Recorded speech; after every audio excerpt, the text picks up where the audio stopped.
Yay! So, continuation ito ng ating vlog. Yeah, so, ito, kukuha ako ng maliit lang na sibuyas. Ito. Kasi magluluto tayo, gagayad natin si Inday. Magluluto kami ng nilaga. So, nilagang baboy kasi darating ang aking kapatid. Yeah, so that is our, yan.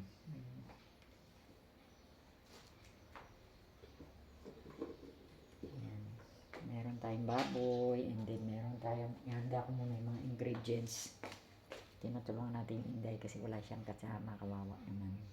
So, I got the baboy there. Papalambot muna natin, and then make sure na hinugasan natin lahat ng mga gulay at sila ay malinis, diba? Yeah, okay. So, see you around.